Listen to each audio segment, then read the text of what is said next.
get a buzz out of buying something. A little tingle of excitement. It feels good, doesn't it? That's your brain producing dopamine. It's the same rush you get from chocolate or sex. During lockdown, people were increasingly forced to rely on the internet to get their retail dopamine hits.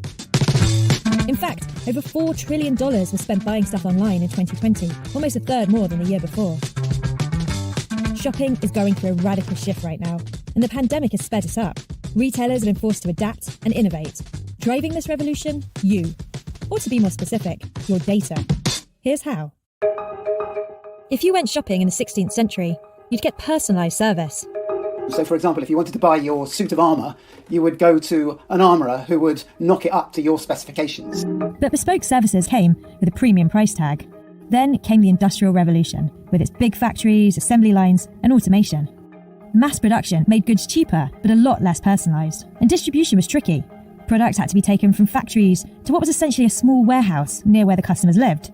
Basically, a shop. The only way you could buy was through these shops, and you had very little choice, actually. You had very few shops near you, and if you wanted something, you had to go, and your choice was between one of those shops. Fast forward to the advent of superstores and out-of-town malls, and these choices grew, but everything changed when the internet came along. Suddenly, the shopper has more choice than ever, and it's really up to the producer and the retailer to offer the consumer what they want, when they want it. With more choice came more power for the consumer. 30 years ago, we in the brands used to define the brand ourselves and the product. Glossy ads like these have pushed products to consumers for decades. And the consumers used to, like so many Pavlov's dogs, they used to come and buy. But the internet has put consumers in the driving seat, calling the shots on what's cool and what's not, through reviews, social media posts, and influencers. Leading the way in this retail revolution is China. This is Gu Tian. She's a huge live streaming star. And now I have 1.8 million followers on Thread, and they are just like my best friends. But unlike live streaming in the West, which is used mostly for entertainment or gaming, Gu Tian vlogs to flog, selling thousands of beauty products to her 1.8 million social media followers. She's one of thousands of influencers, also known as key opinion leaders. Oh my God! Selling anything from lipsticks to food and even plants. Live streaming selling has helped to make China the world leader in e-commerce. It's forecast that in 2021, half of everything bought in China will be bought online. For Gen Z and millennial, like me, most of them prefer shopping online than going to a physical store because of larger range of choices and lower price. The Chinese internet market is very, very highly developed. The scale of the market is over $2 trillion worth of consumption online. They have something called Singles Day, where they do billions of dollars worth of transactions in an hour. 3 huge companies dominate: Alibaba, JD.com, and Pinduoduo, which combined account for almost 80% of the market. The other thing about the Chinese market that's very interesting is that whereas we have like Google in search and we have Facebook in social media, Amazon in e-commerce and PayPal in payments, they put it all together in single organizations. So they have entire ecosystems, and many Chinese consumers live their entire lives in those ecosystems. These super app ecosystems give the retailers intimate knowledge of exactly what their users like, want, and buy. And of course, all of this requires a huge amount of data, and the Chinese are much more willing at this point to allow data tracking of everything that they do than many people are in the West. With more direct insight into customer demands, retailers can maximize their margins and cut waste. Some Chinese tech firms are even using people's digital footprint to influence the way goods are produced, known as consumer to manufacturer. That's really cutting out even the brands from the purpose. So the factories then start dealing directly with consumers and of course can be flexing their production capacity directly depending on the consumer demand. Western retailers are playing catch up. For years they've rested on their laurels regarding the internet as secondary to the store. Not helped perhaps by the fact that they had sunk a lot of money into store space. America, for example, has 2.2 square meters of retail space for every single one of its inhabitants, 6 times the level of China. But Western retailers also missed a big trick: their customers' big data. Retailers historically had very little data about their individual customers. They used to have store credit cards, that was about it. But the online companies had collected huge amounts of data about their customers. When you consider that against what the retailers had, the retailers and traditional brands were really flying blind. And that is why the internet companies have beaten the incumbent retailers and brands for the most part over the last 20 years. The pandemic was a death knell for many brands. 8,700 stores were closed by big chain retailers in America in 2020. But the companies that did harness the power of their consumers' data are thriving. Amazon exceeded $100 billion in quarterly sales for the first time ever in the last 3 months of 2020. Amazon, of course, wrote the book on individual customer data and its uses. And of course, as they got bigger and bigger and bigger, they've got more data than anybody else.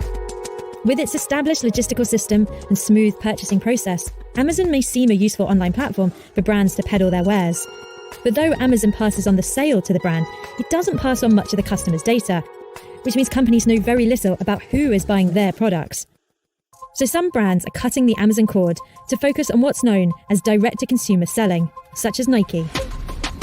It decided to sell only online via the Nike website. What it did then was it developed ways of keeping much closer tabs on its customers. For example, a membership program. Nike's loyalty scheme allows it to create customer profiles of its 250 million members, 70 million of whom joined during the pandemic. Nike's apps offer the customer a personalised experience in return for a detailed insight into their behaviour. If you sign up to their app, you'll give them information about how much you run every day, what sports clubs you're doing, how much yoga you're doing, all that sort of stuff. And this helps inform Nike about what to produce. They're able to see where you are, and that also informs the way they think about where to put their stores. Nike's apps let users customise their own shoes, and in doing so learn the customer's favourite colours and designs. And by tracking how far they run, can even let the customer know when it's time to splash out on a new pair of shoes. You're sharing your data and your intimacy with Nike. It all basically creates a more intimate bond between Nike and its customers. As shopping shifted online, the pandemic sparked a greater need for this type of direct-to-consumer selling. Enter Shopify, an e-commerce platform which allows anyone to set up their own online store. The number of new stores set up in the first 6 weeks of the pandemic grew by more than 60% compared to the previous 6 weeks. We saw Heinz Ketchup within, I think, a week or two of COVID hitting, setting up a store on Shopify to sell Heinz at home in the UK. We saw Lindt chocolate go direct to consumer for the first time.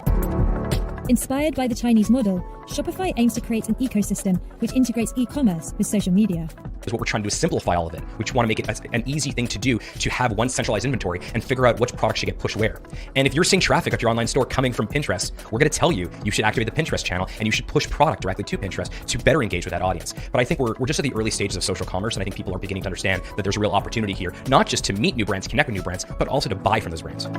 By being better connected to their customers, brands can work out not just what they want to buy, but where they want to shop. Take one of Shopify's merchants, the shoe company Allbirds. During the pandemic, when many brands were shutting up shop, Allbirds was opening stores. You hear terms like, well, offline and online are competing and online is hurting offline. You would never hear that from Allbirds, because at the end of the day, what they're trying to do is create a great experience, build a great brand, and sell you great shoes. And however you purchase, whatever means or channels you utilize to do so, they're happy with. All those kind of feed into each other. The future retailers retail everywhere. If you want to sell to my mom, you gotta have a great brick and mortar experience, because my mother prefers to buy that way. But my sister, who's in her early 20s, she is looking to purchase things on Instagram. It means the store isn't dead. It would just be reimagined to provide an entirely new type of experience. They're great for providing what we call brand theatre. They're great for providing a live experience with the customer, and to have expert stylist level staff who can really help the customer in a way that the internet cannot. Nike has adapted its stores to create a bespoke service for the customer, thanks to the information on their digital profile. And the store presents yet another channel to capture their data. In the midst of the pandemic, it opened a huge store in Paris. You go in and immediately it offers you interactive experiences. It's mingling both online and offline data. And the whole point is to make the experience of shopping at Nike more intimate, more direct, and more kind of one-to-one. In-store data can also help inform stock control, ensuring less waste in the supply chain, improving sustainability as well as profit margins. According to one recent estimate, the volume of data collected globally is expected to increase from 33 trillion gigabytes in 2018 to 175 trillion by 2025. This will be accompanied by rising concerns about privacy and exploitation of personal data. It used to be the case that customers had to exhibit their loyalty to the store that they bought from. These days, it's the retailer that has to prove their loyalty to the shopper, and that loyalty really means looking after their data. Retailers will know increasing amounts about customers' behaviour, habits and preferences. This may sit uncomfortably with some, but one thing is for sure, the inevitability that this retail revolution will be driven by your data.